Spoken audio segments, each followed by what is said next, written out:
Alors les attentats qui ont frappé la capitale vendredi dernier redessinent évidemment le visage de la COP21. On en a beaucoup parlé. Faut-il la maintenir telle qu'elle? Bonjour Christine Oberdorf. Bonjour Bénédicte. La semaine dernière, vous étiez évidemment sur ce plateau à la même heure. Il ne s'était encore rien passé dans Paris. On disait qu'il fallait que les citoyens se mobilisent.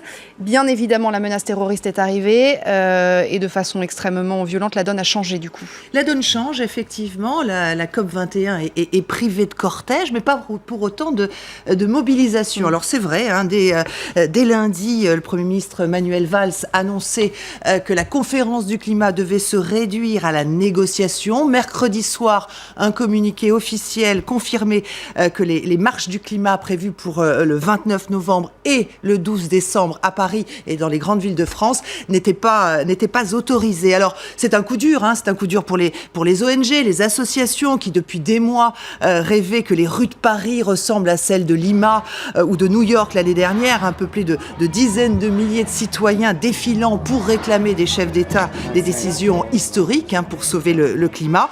Ce moyen de pression étant désormais interdit, la société civile et ses représentants usent maintenant d'imagination pour faire entendre leur voix. Exemple, cette initiative d'Avaz que l'on a appris tout à l'heure, ce mouvement citoyen international regroupe en France plus de 4 millions de sympathisants. Eh bien, ils ont lancé un appel à recouvrir la place de la République, qui devait être donc le point de départ de la marche du climat, de chaussures pour symboliser chacun des pas en faveur de la lutte contre le réchauffement climatique. Évidemment. Et puis l'art va prendre le relais. Tout le parcours de la marche va être habillé de créations artistiques et de messages soulignant l'urgence des enjeux. Et puis, il faut bien dire que si Paris devait être et doit être la capitale de la COP21, l'enjeu, lui, est planétaire. Selon le collectif, la coalition Climat 21, une cinquantaine de marches restent prévues dans 150 pays.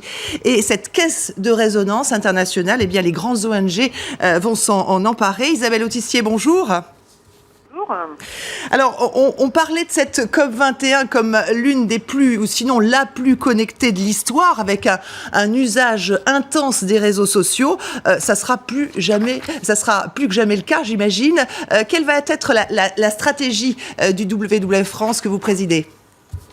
Écoutez, bien sûr, nous on est un petit peu déçus, mais on comprend bien que les grands rassemblements publics, dans la configuration dans laquelle on est, aient été interdits. Maintenant, il nous paraît essentiel que la société civile continue à faire entendre sa voix, parce que tout ça c'est quand même fait en notre nom. C'est nous les citoyens qui allons éventuellement pâtir des dérèglements climatiques. Donc c'est très important qu'on fasse entendre notre voix. Alors, vous l'avez dit, le 29 novembre par exemple, il s'agit d'une marche mondiale. Donc il va y avoir des marches dans toutes les grandes capitales du monde et dans tous les pays du monde. Il y a plus de 300 événements qui sont prévus un peu partout à travers la planète. Donc même si la marche de la place de la République n'est pas possible, on est en fait avec les autres grandes ONG françaises sur une réflexion autour de finalement Walk for Us, marcher pour nous, et donc d'appeler l'ensemble de nos collègues du WWF, mais aussi dans les pays du monde, à être encore plus nombreux dans leurs marches locales pour nous représenter. Et puis, on est en train de travailler avec les différentes associations à quelque chose effectivement de l'ordre du symbolique. Alors, il y a plusieurs idées sur le tapis, donc il faut encore qu'on se coordonne. Vous savez, tout ça nous a pris aussi beaucoup de cours, évidemment.